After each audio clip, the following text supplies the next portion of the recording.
Great do-it-yourself project. All that and more coming up on today's Gimme Shelter.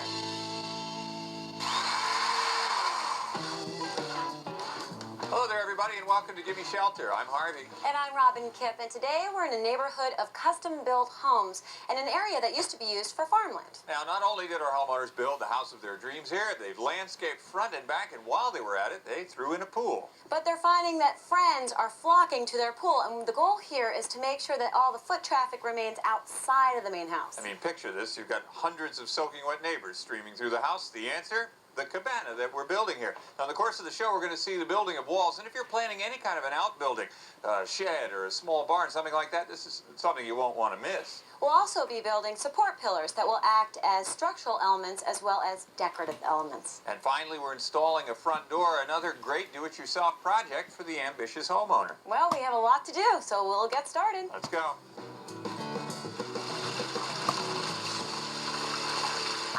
Back here, and you'll see it's a beautiful oasis. Now, if you look even farther behind me, you're going to see cornfields. Years ago, this whole area was covered in cornfields, but they made way for this beautiful development. Now, when our homeowner built his home 3 years ago, he decided to invest some money in landscaping. So he hired a landscape architect, and the architect decided to work around this beautiful pool. As you can see, he did a magnificent job. It looks amazing, but what our homeowner is finding is that he's getting a lot of visitors coming over to use the pool. So instead of having the visitors come in through the house and track water through the house to get to the bathroom to change, he decided to build a cabana. Now, this is just the beginnings of a cabana. What's going to be in there is a kitchen, a changing room, a bathroom, even a sauna. Well, as you can see, we have some of the materials already on site. But how do you get the materials on site? Let's go to our troubleshooter, Tony Buck, who's going to tell us a great way to get them here.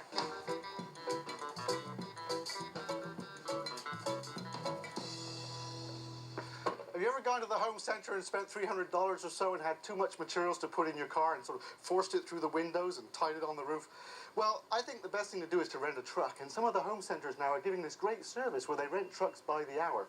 A typical truck like this, and I think this is the way to go. You could also go to a truck rental center and get one for half a day if you wanted. It sounds like a bit of a problem, but I think in the end it really does pay off.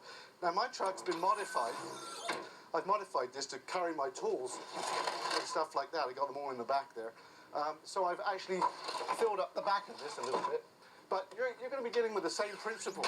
This is a 4x8, or a little bit more than that, bed. And I think you should wear gloves when you're carrying materials. It'll really help you to swing them around so you don't get splinters and things like that. Here's a sheet of 4x8 flake board. Pick it up like this, and you can just throw it in the back of the truck. So that's good for your flat stuff. Once all your flat stuff's in, you can put your spackle buckets and your concrete and sand and stuff straight in on top of that. And then if you've got some long things like this is a 16-foot board, which you really don't want to have hanging out over the back of the truck. So what I like to do is put it up over the cab like this. Put it up carefully or get a friend to help you, because you don't want to mark up the cab too much. And then put it back down into the side of the truck like that. If you were carrying a big ladder, if you rented a ladder, you could do the same thing. I like to use an old piece of carpet up here, just so it won't mess up the cab like that. And then you can use some bungee cords or rope and just tie it around. Tie it both sides so it won't swing off the side of the truck. Like that. And you need to do the same at the bottom. But you see, by tucking these long pieces in behind the back like this, it really does support them. So bring this over, and then if you go around any corners, it's really in there and it's not going anywhere. Now you might think, well, it's a bit of a trouble to go get a truck, but you know, it's a lot of trouble if you mark up your car. It can cost hundreds of dollars in repairs. So my advice is, cut the stress, do yourself a favor, rent a truck.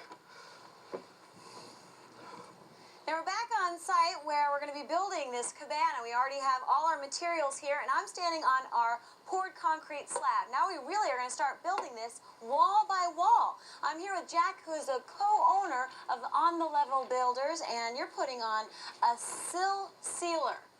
Tell me a little bit about this. Well, what it is, Robin, it's a 1/4-inch foam, and it helps with any rotting that may occur with the bottom plate. It's a rodent retardant, and also helps with air infiltration. It'll also protect against any kind of insects trying to get in underneath this sill plate here. Now, the sill plate itself is pressure treated. Yes, we use pressure treated for the bottom plate. If there's any rotting which may occur for the bottom plate, this helps retard that process. You're using a hammer tacker to tack this into place. And that comes in pretty handy. It goes on pretty easily. Now tell me about the price for this sill sealer. Oh, you can buy about 50 feet of it for $10. It's very inexpensive. So it's and it goes pretty a long worth way. it. Yes, it is. Okay, so our next step are the studs.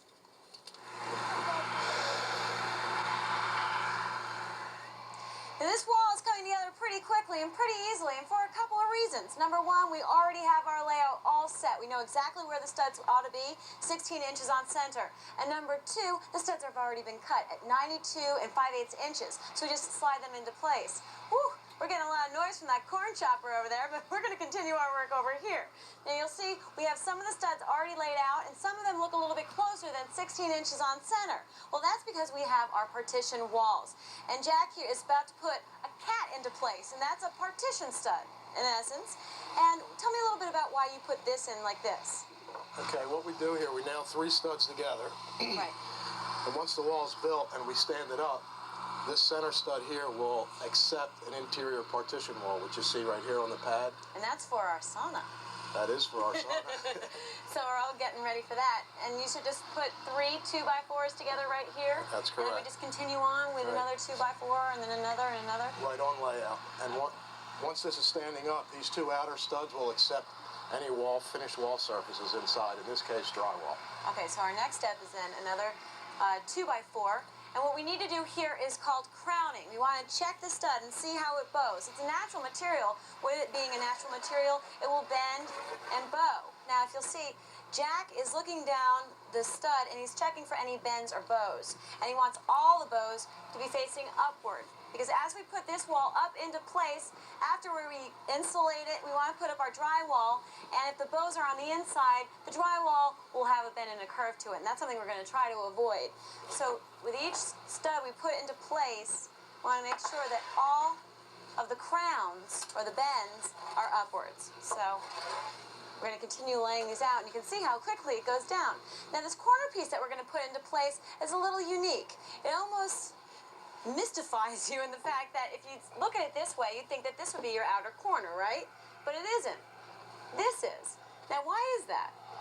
Well, you lay the stud, Robin, in line on layout with your 3.5 inches to match the rest of your studs. Now, once this wall is built and we lift it up, this stud will accept our rear wall here and still leave you approximately 1 inch, 1.25 inches for your finished wall surface. Now what we want to do is top nail all these studs into place, and we're using a nail gun to do that. What kind of nails are we using?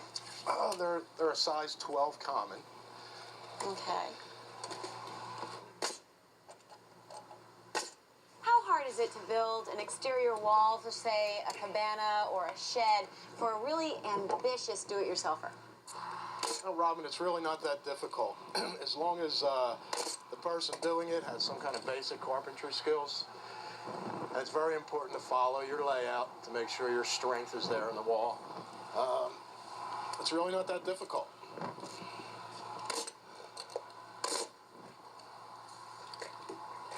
And we're just going to continue to top nail the studs up here, and then we're going to do the same down on the sill. And when we come back, we're going to rack this wall, make sure that it's square. So stay with us.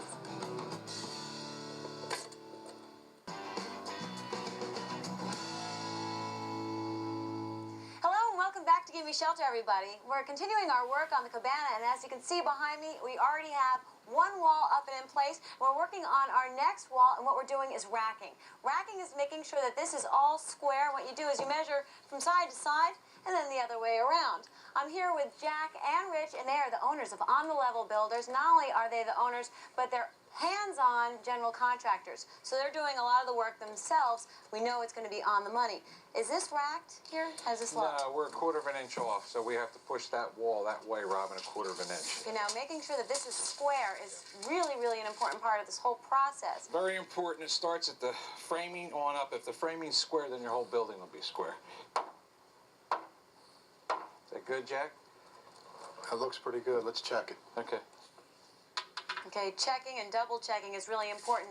Just a little bit off, and that can be really compounded as we continue on in the construction. So we want to make sure right from here Okay.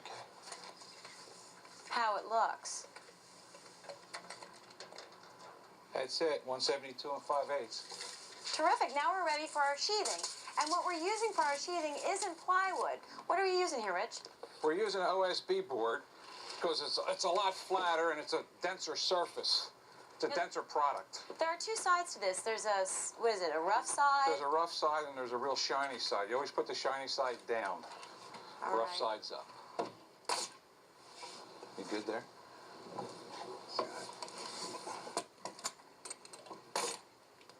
Okay, 16s.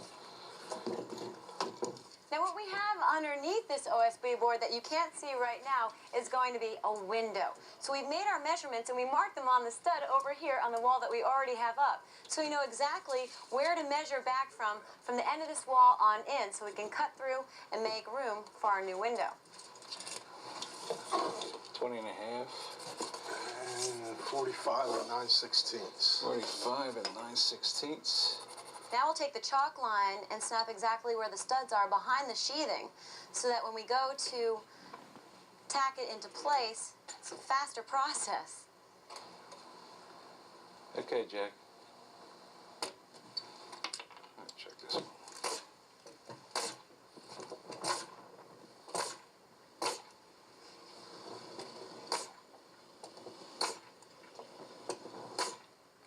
This last piece of OSB board should do it for this wall. Let's get this into place. Now, earlier in the show, we showed you how to secure the studs to the top plate here, and we did that by top nailing. Let's go to our troubleshooter, Tony Buck, who's going to show us another method of securing studs to top plates. On this particular project, we've had the luxury of using a nail gun, and that's really nice. It's a pneumatic one. You can rent them if you need to, but you can just use ordinary hammer and nail if you want to. We've also had the luxury of top nailing or end nailing straight through here. Well, that's nice when you can put the whole frame of the wall up in place, but what often happens when you're building a wall, in a room especially, you have to put the sill plate down like this, which is a stud, and then you have to put the studs in one by one, and then you can't nail up from the bottom or from the top. You have to do what we call toe nailing, and this is how you do it. You have to come in at an angle like this into the wood. This is called toe nailing. Come in at quite a steep angle. Otherwise, the nail comes out the other side. And what we want it to do is to come out the bottom, like that. And I like it to come through just a little bit because that's going to help us in a moment. Let's do one on the other side as well. You can put them both in on the same side if you want. But it actually makes it harder to nail. When the nail comes through, you can sit it on your stud like this and sort of set the stud, as I call it, and it will tend to move that way, so you always want to be this side of your line. And then send that nail in, and then just do this side. Just like that. It's not rocket science. You can hit your stud to straighten yourself back up again. Now, there's another way of doing it today, and that's using drywall screws if you want to, 3-inch ones. There they are. And this is really good where you have to do a wall that's a little bit shaky. Maybe somewhere on a floor that's not so stable, because you're not hitting it around so much. It's a lot more delicate. And so I like to use this method in some places. Get your drywall screws going like that, and set it in place, and fire away.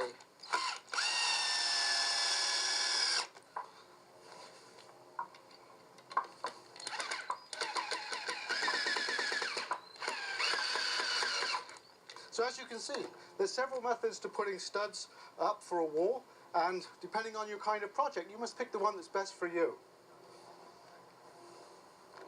Now that all our sheathing is secured, we're ready to cut out this area here where our window is going to be. You can see exactly where it's going to be cut out because of our chalk lines. I'm going to be using this circular saw to do the job, plus some safety glasses.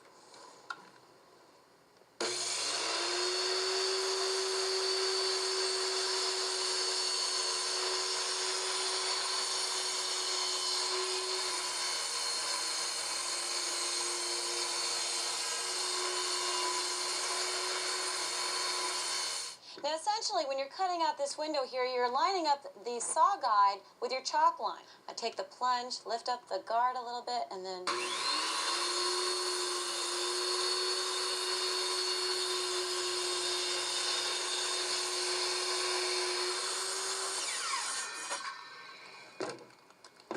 There we go. At this point, we're ready to stand at the wall, and Harvey's going to do that later on in the show. But don't go away, because when we come back, Harvey's talking to our homeowner. Stay with us.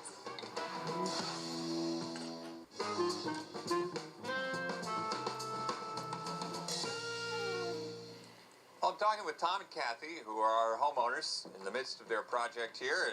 And before we talk about the building, the cabana itself, let's talk about the house a little bit and the history. How long have you guys been here, and how did you come to build this house?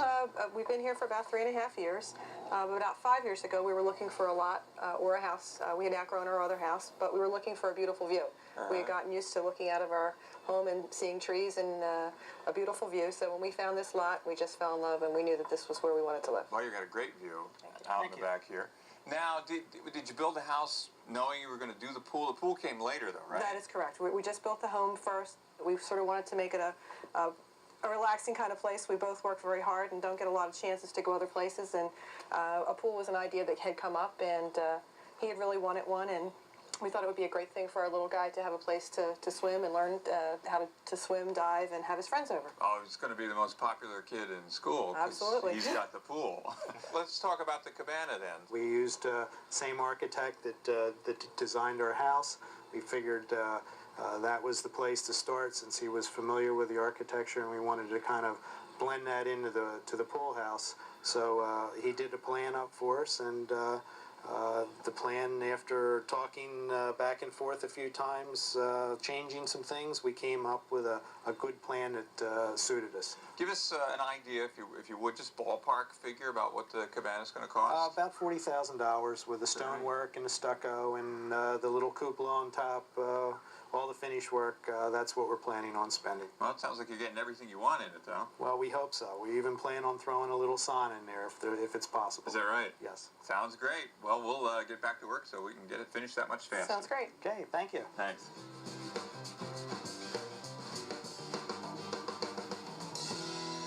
Well, we've got this one section of the back wall in place, and we're about to raise the next one. And let me just show you down here what will hold our bottom sill, the sill in place here. It'll sit over top of it. We've got these holes drilled here, and it'll sit onto these anchor bolts. These are buried in the concrete. When you pour your pad, you bury these. They're threaded bolts, and basically you put your sill on top of them, and then some washers, and screw down the nuts nice and tight, and it really anchors it in place.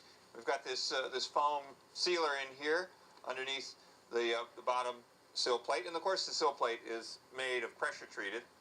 That's the way you build them these days.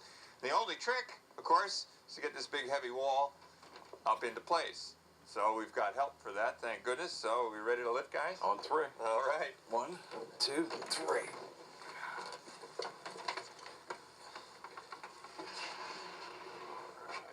Now, since we've got this wall up here, just temporarily standing here, it's a pretty heavy piece. And in order to have, it's hard to lift straight up on a 2x4. So in order to have something to grab onto, we're going to just temporarily put a handle in here. It's really just for our use. Okay, we ready? All right. Where's... There we go. All right. Now, we quick anchor this into position here using a washer and a nut. Just enough to get this started here. Right. ratchet, so it's working right. There we go. All right. Well, I tell you, Rich, they didn't give us too much bolt to grab onto here. They really didn't. What's the deal with that? Because this bolt had sunk a little bit. You know, the mason, they put them in around 2 3/4 inches, and it's still pretty soft material when they put these bolts in. The concrete, you mean? The concrete, Yeah. and the mason's not going to stay around for 3 and 4 hours till this thing hardens up, so it has a tendency sometimes for these bolts to sink down, and we have to hog it out a little bit. But it's not going to affect its ability to serve as an anchor point No, it isn't. for a wall here. No, it's fine. Because those bolts have a kind of an L turn at the bottom of them, right? Yes, they do. So they're really locked into the They're concrete. locked into that concrete once they're in there. All right, so now we've got a couple of nuts on here anchoring our sill plate. Should we start to set this up and check it for plumb? Yes. All right. Well, with our wall anchored down here successfully on the bottom plate, I'm going to attach the walls here. I'm going to set the plumb of this back wall, since it's just sort of sitting here loose at the moment. I want to get it as close to plumb as I can. Plumb being straight up and down, of course. Yeah, that looks pretty good. All right, so let me anchor that in place one more time real quick. Make sure it didn't move, which it didn't. So we'll just drive these together.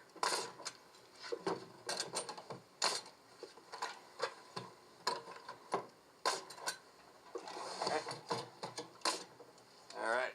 Hey, Harvey. Hey, I you're wonder on if you it. could use a hand or a always. ladder or at least some help. I could indeed. Here you go. Gotta get this top plate in. So you're pulling these two walls together, tying them together? Yes, indeed. This one was pretty heavy, but we had a lot of help for it, fortunately. There were 4 of us at one point. So we got that in pretty good. So you need a top plate. Yeah, now this is going to tie the 2 walls together. It's going to tie this back wall into the side wall here.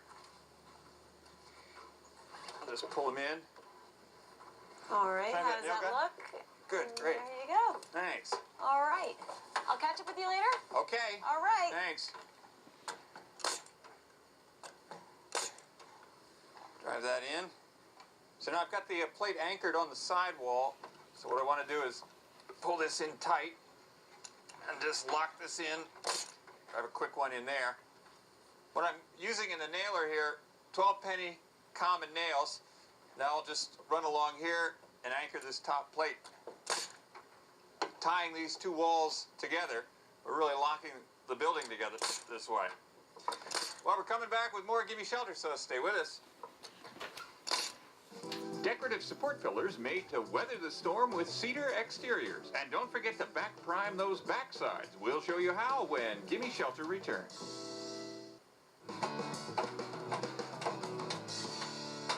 Well, welcome back, everybody. You can see we're making some great progress on the cabana here, and I'm about to get started with a project out around the side here. Now, what we're doing is building kind of a portico or a porch roof that's going to stick out coming back toward me here and be supported by some decorative columns. Now, these will be both decorative and actual structural members, so they're going to be beefy, and they'll come to rest right here on these poured concrete pads. Now, I'm going to get started on them, but before I do, let's go to Tony Buck, our troubleshooter, who'll take us through an important first step, something that's all too often overlooked, and that's back priming. Back priming is exactly what it sounds like. We're priming the back of some wood. And this is the exterior cedar we're going to use for our posts. And it's got a beautiful finish on this side. That's going to be the side facing out. And then there's a rough side here, and that goes on the inside of the exterior of the post. Now, it's good to prime the back of these because on exterior wood you do get condensation on the inside, and that can rot the wood. We're going to be using an oil-based primer, and this one is actually recommended. It says on it, prevents bleeding of redwood and cedar. So look for that when you go to the store. Now, we're going to use a brush and a roller. I always find even if you use a roller, you need a brush to clean up. Just going to pour some in here. Don't need too much. It's not a very big job. Here's what the brush is for, cleaning up the can like that. And then we can do that and then just start rolling it on. Now, even with siding or any exterior wood, you want to back prime it Subsiding comes pre-primed already. We're not too worried about sploshing this over the side because actually this cedar is going to be painted. We're just using cedar because it's going to last so much longer on the exterior. But if you were going to show the cedar, you want to be careful not to bleed the paint down the edges. So you just roll it on like this. This is all it needs. And if you're doing soffits up by gutters, they should be primed too. In fact, any exterior wood, prime it on the backside. It'll last longer and you won't have to replace it. Do yourself a favor.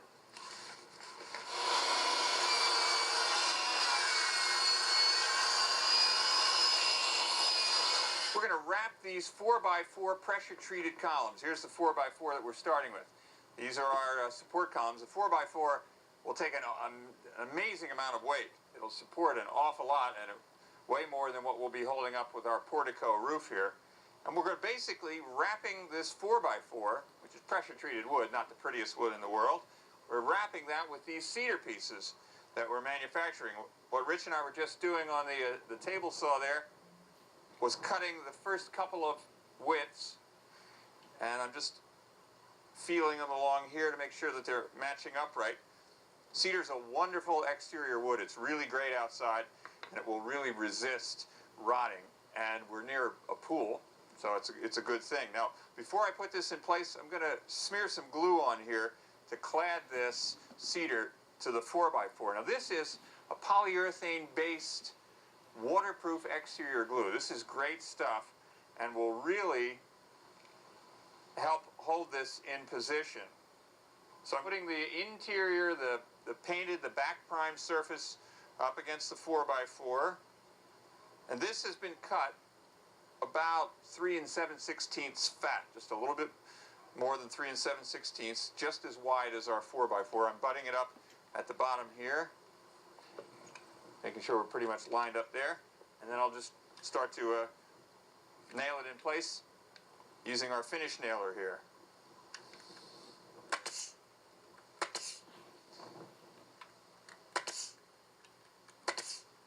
And I'm not putting a whole lot of nails in because, again, we're gluing this. The nails are going to hold it nice and firmly on the 4x4 until the glue sets up.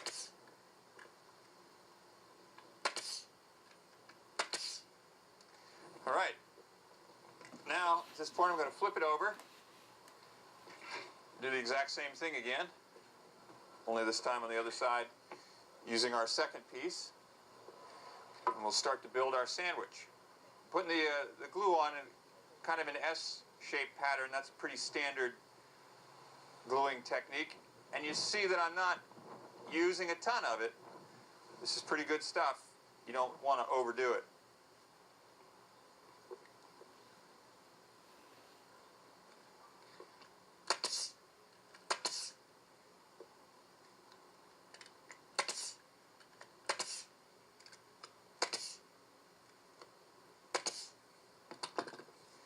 All right, now, with the two short sides on, we're going to turn our column on the side here. You can see we're starting to get the assembly looking like what it's going to look like. And now I'm going to take this measurement across here, outside to outside edge, which will give me my next dimension. That one looks, I'll call it 4 15/16 fat. Which means a little more than that. Let me just check the other side. Should be the same, unless something's terribly wrong. And this one looks exactly the same. That's good news. So now I'll go cut 2 more pieces that dimension.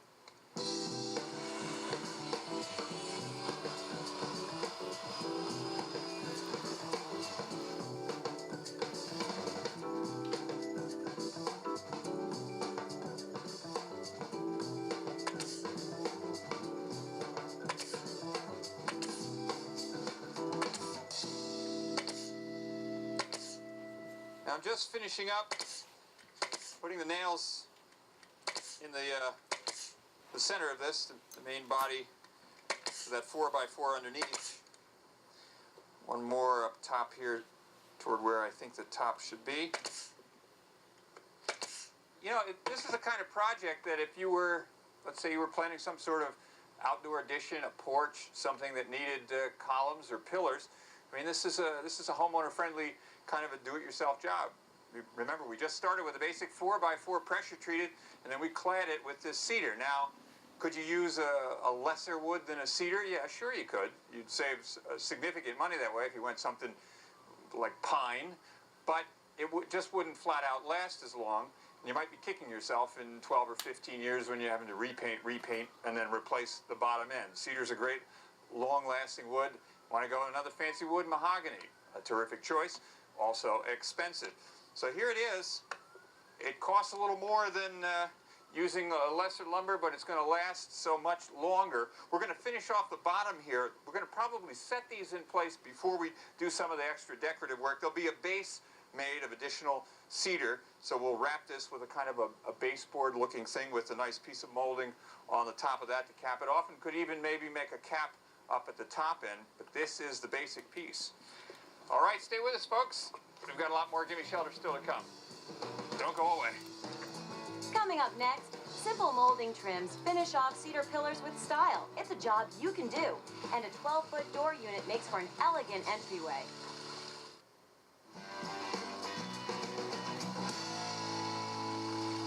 Welcome back to Gimme Shelter, everybody. We're continuing our work here on the cabana, and more specifically, we're focusing our attention on the structural and decorative pillars out front. Now, earlier, you might have seen Harvey working on these pillars, and I want to show you one that hasn't been covered yet, so you can see exactly how this was secured. On the base here, we used an anchor bolt that secured this pillar into this block here, and then we used a Tico clip to secure that up, and then if you climb your way up this pillar, you'll see we secured it up top with a carriage bolt. Now, this is just the structural element of the pillar. We wanted to make it look really pretty, so we're going to enclose it, box it up with some cedar boards. Now, cedar can end up rotting. It's a terrific exterior wood, but if you leave it out too long, it, like any other kind of wood, can end up rotting. So we wanted to avoid that by painting on a primer on the back of the cedar. And you can kind of see that primer is sticking out here. It's all along the back so that the cedar doesn't rot from the inside out. So now that it was all protected, we put some adhesive, some construction adhesive, put the boards up, and then fasten them with some finishing nails. Well, it looks pretty nice, but it's not finished yet. We want to put some molding on, base molding, lip molding, and then a nice sash bead around the top there. So we want to start down at the bottom. I'm going to take out my measuring tape. And what we want to do is start working with the base molding. Now, what I'm going to do is measure from the inside to the inside. And that looks like 5 1/8 inch. So let's take that over to the miter box. Now, the first thing we want to do is take this miter and pull it over to the 45 from the 90, and it snaps into place. Then I'll grab my safety glasses and make my cut.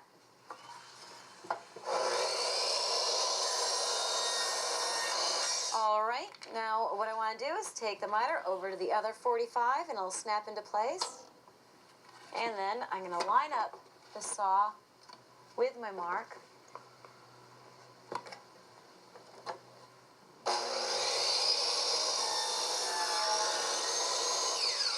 All right, now we want to take our pieces over here to the pillar and line them up. This piece looks good. Now, this is a great tip. If you don't do this very often, you don't want to end up measuring every single piece. Just line up a piece that's a little bit longer and then mark exactly where the inside cut is. Now take it over to the miter box.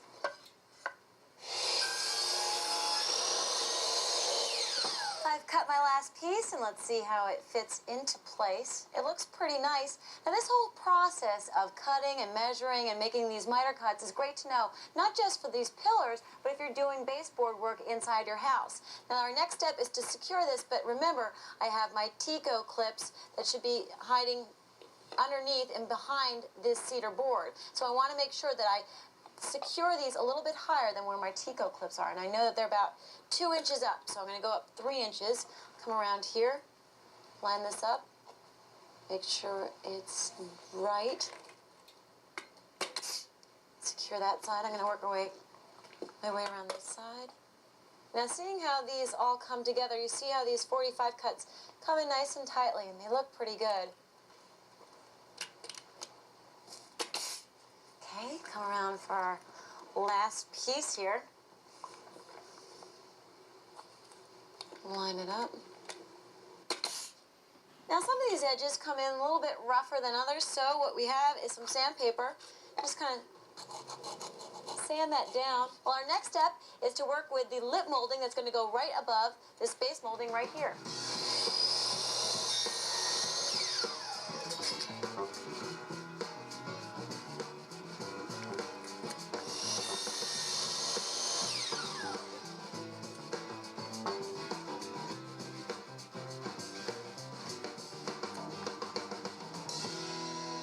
This last piece of lip molding will go nicely into place, and what we're really going for here are some snug 45s, and you'll notice this is a perfect example right here, this corner on this end.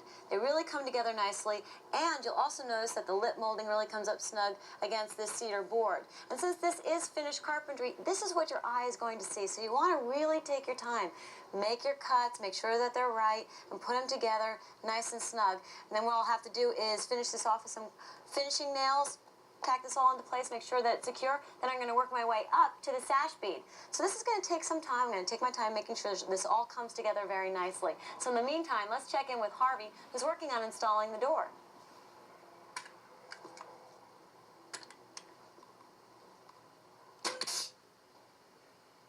Now I'm around on what is the front of the cabana where we're getting ready to install this sliding door unit here. This is a really large unit. It consists of 2 stationary or fixed panels, one on either end, and then 2 operating panels in the middle. And that's our slider part, allowing access in and out of our cabana. Now we've got the 1 fixed panel in already. We're getting ready to put the second fixed panel down here at this end. But before we do that, we're going to be treating the area down here on this sill with some silicone. And Rich, you have the tube of silicone there? Yes, I did. All right, great. And I mean, I guess it's pretty obvious, but tell us why you're treating it with the silicone here. Well, so water doesn't get underneath it, and also we're going to go 1 foot up on the left side where the panel goes in here so the water can't travel up here also. That's one of the things that maybe wouldn't be so obvious and you might not think about is wind-driven rain. You're always trying to anticipate not only ordinary conditions, but some extraordinary ones as well. So now we've got the silicone in place. Here comes Strongman Jack. There we go. Now he's putting this fixed panel into place. It goes in the bottom first and then the top. Then with the bottom anchored in place, then we'll then slide the top in there. Now we've got to go down till it seats. How's that, Rich? In the bottom. How the screw holes inside, Jack? They lined up? It looks good. Yeah, it looks good. Give it a little. All right, give it a little tap and try to get it down. Yeah, it looks good. All right, we're going to put the screws in to anchor the bottom of this door. Now all the hardware comes with the door package itself, as do instructions. In this case, the instructions are right up here on the door. Those are your instructions. They're stuck to it. But it's the kind of thing that you could easily throw out by accident with all the packing material. Don't do that. I mean, the doors basically all go in about the same, but they've all got their own little quirks to them, and every door is going to be a little bit different. So even if you're all smug and think you got it covered and you've done it before, these guys, Rich and Jack, will tell you every door is different, and you got to read your instructions. I just put the rest of these, 1 more to go, to anchor the sill down. Now, again, when you're reading your instructions, it'll tell you these kinds of things, but for example, these fixed panels have to be mounted with this weather stripping facing in. I mean, that would be an important detail to pay attention to here. I'm going to put these screws down on the bottom, and then there's 4 to go up top here. These are a little bit longer, and these anchor into the wood.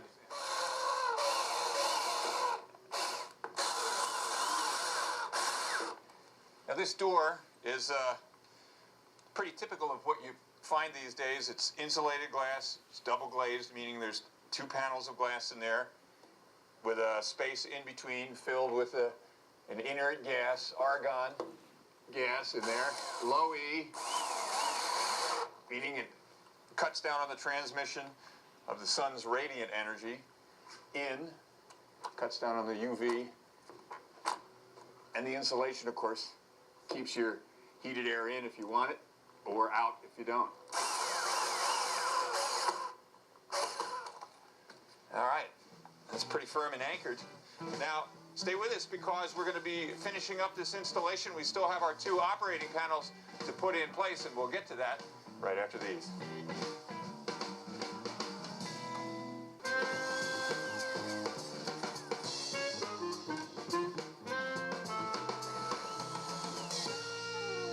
Well, welcome back, everybody. We're continuing with our installation of this sliding unit here. We've got our 2 fixed panels in place. We siliconed underneath them to seal them up for the weather. We're now ready to continue as we get ready to put the actual sliders in place here. And we're working with our good buddies here, Rich and Jack, and we're going to start by putting this left-hand door unit in. Now, the way these work is the rollers are in the bottom. They're integral to the bottom of the door. They just sit on top of that track that you see down there. And I was putting in this last piece of weather stripping with the pile facing inward again. So now we have our first of the operating units in place. Jack, you've got the next one ready. Let me get this out of your way. Ready to go here. That might be helpful. Same deal, mount that one on top of the track. We can already see they're sliding nicely. That's great. So now, at this point, we've got this door stop. This comes with the kit as well. It's pre-drilled, got a countersink hole already in it. Now, this stop is really, when you think of it, all that's holding these doors in. Once we've got them in place like this, but, I mean, it does the trick, of course. Rich, tell me, as I'm putting this in, these can be pretty expensive units, can't they? Yes, this particular door unit would cost somewhere in the vicinity of $3,150 for this unit. That's a nice vicinity. Yes, That's it's a very expensive that door is unit. a pricey one. Well, as you can see, there's a lot of intricate parts that go with the door. Oh, yeah. Put it together. It's well engineered. What do you think, if you were given advice, which I'm asking you to do, I mean, what's the toughest part about this for somebody who's going to maybe tackle this as a weekend warrior type project? Adjusting the doors, making sure everything's level and plumb and square, because you need more than one person to help. Yeah. As you can see, it's taken 3 of us here today, and we're professionals. So Right. it's well, you guys are. it's very difficult. Yeah, it is. A homeowner can do it. Yeah, it is something you can tackle if you're confident and you've done projects like this before. Then you need not be afraid. But boy, having that extra hand is really important. It's very important. All right. Well, we're going to finish up here. It's just a few more screws to go in. Put in our headstock, and of course the one finishing touch, the one everybody can't wait to get to, is your hardware. Now you've got a lot of choices that you could make. Our homeowners have chosen to finish it off with these handles, solid brass handles, nice and heavy. They're going to look really great, and they have a really secure 5-point locking system in here. You can see the receiving end on this side of the door, and the locking mechanism is on the other slider over here. These move up and lock in. You got a deadbolt set up here, it looks like, all operating off of your handles here. So it makes these doors very secure. It's going to be a beautiful unit to finish off this front end of the cabana when we do finish it up.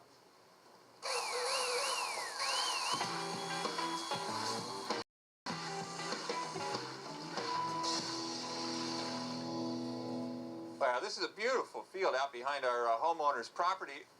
Land left open, and they rent it to the farmers. They grow things here, and listen, it's so quiet and peaceful, and that pesky corn chopper's nowhere to be seen. I knew you were going to bring that up, but they did a really nice job behind us, as you can see. Oh, yes, indeed. You know, that the cabana project really turned out to be one great project here. Absolutely. You know, we started out with just a concrete slab, and then we built from there on up, and the rough framing was essentially easy. It was a matter of keeping everything plumb and square, and the whole process started moving along really nicely. Well, that was very important for us, especially putting in that big, large sliding door unit. I mean, because we were dealing with a true opening there that was plumb and square to start with, it made our installation a whole lot easier than it would otherwise have been.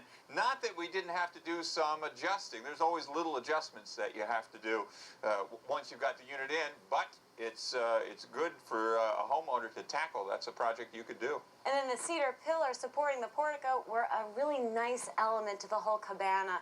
And then back priming was a terrific idea. Back priming those cedar boards, making sure that they wouldn't rot from the inside out. Well, it's an important step and not one that everybody takes, but really does help a lot. You know, the trim that you put on the base of those columns, although it wasn't the fanciest thing we've ever seen, didn't that make a nice little decorative touch? It was a wonderful finishing touch, and it's something that you can do. Well, we're out of time here, and we're off to our next house. We hope to see you there. Right here on Gimme Shelter. See you then. Bye-bye. Next, protect your family with the latest in home security. Get everything from tips to project ideas on your new house.